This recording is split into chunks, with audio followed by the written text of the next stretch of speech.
and you will be good to go. Manxiwe is ready with our hot topic. Let's go in, Mama. Yebo, asingeneni go hot topic yethu namhlanje lalelani.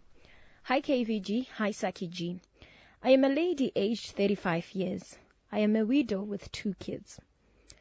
I got married 8 years ago to my loving husband, who was so full of life and love for his family.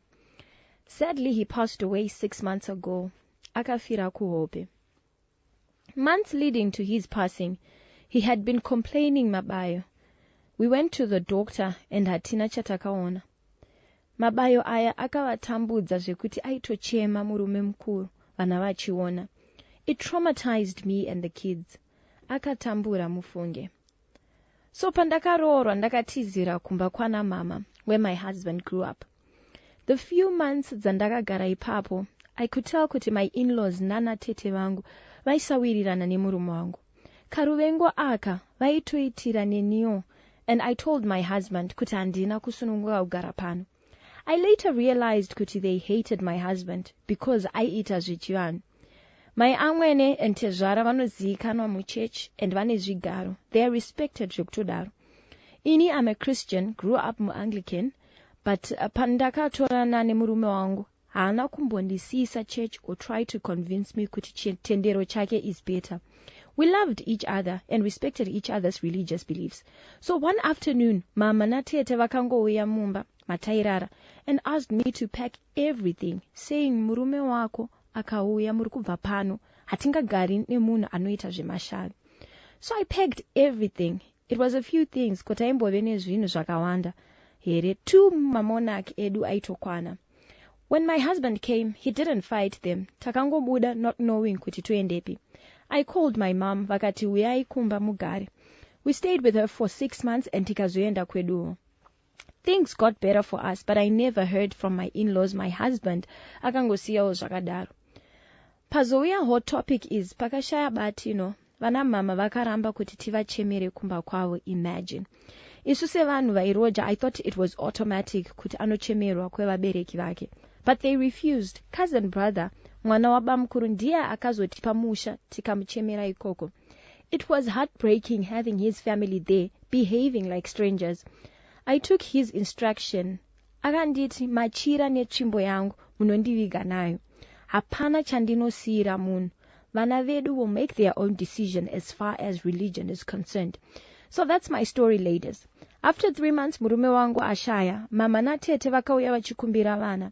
Handina kukwanisa kuvatambira mumba mangu.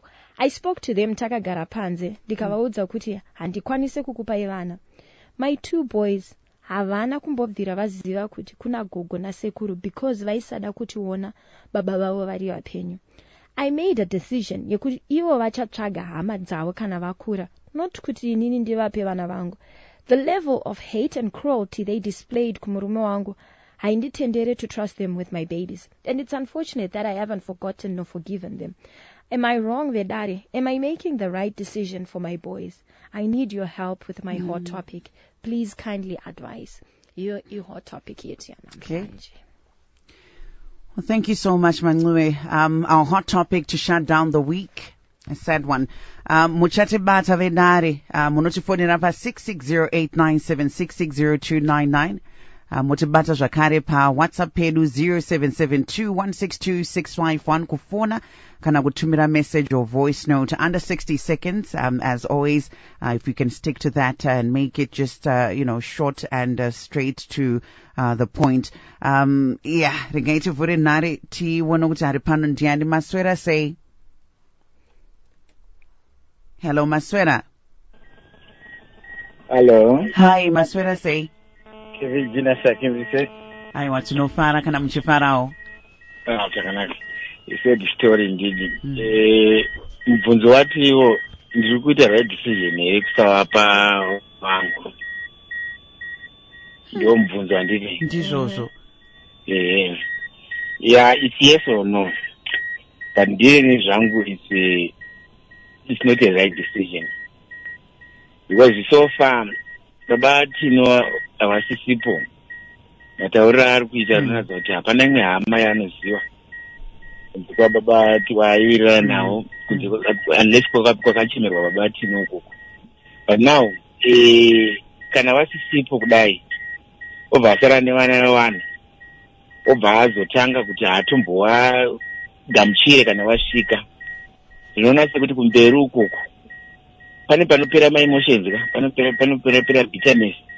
Kumberi uko vana vazokura sezvaari kutaura izvozvo vanogona kuzomublema kuti haana kuvaitira the right decision, because pane kusawirirana kwavo kwevabereki inenzi kwanana sezvara vakava nambuya vakava navamweni vake infact nemwana wavo kunogona kunzwisisika pakuti unoziva vari zvekusiyana pachitendero zvaizvozvo zviri tsiki.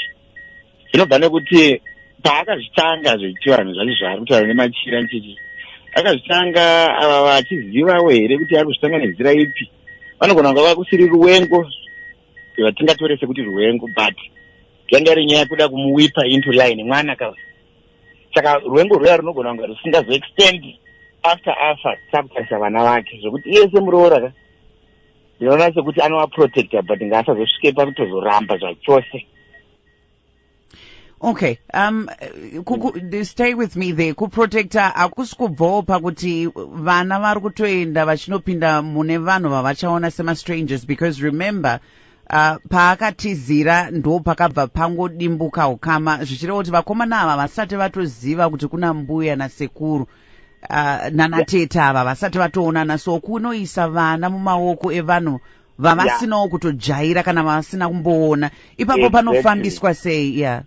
Saka ipapo panonzwisika ava kana vari kukumbira vacho kana vari vanhu vane remorse vanoziva zvavari kuita havanga vasingafaniri kungokumbira kutoti ngavauye kutonzi vana ngavauye. I think kana vari serious vanofanira kutombosvikawo ngatimbovaonei vachidzokera. Saka for now advice yangu ndeyekuti ngaasarambidze kuti vasvike vachiona vana, but zvekuzovapawo anoprotecta kusvika kunzwisisa kuti zvinoita here kuti ndiwapewo pano nekufamba kwenguva. Kana vari serious yachazvo handifungi kuti vanofanira kudhimanda kuti vana ngavabva vangouya vana kwavanga vasingambozivi uyu kwaasingazivi kuti vakuenda kupi, but pane karelationship kadaumbura kasingadi kubva kakatwa zvachose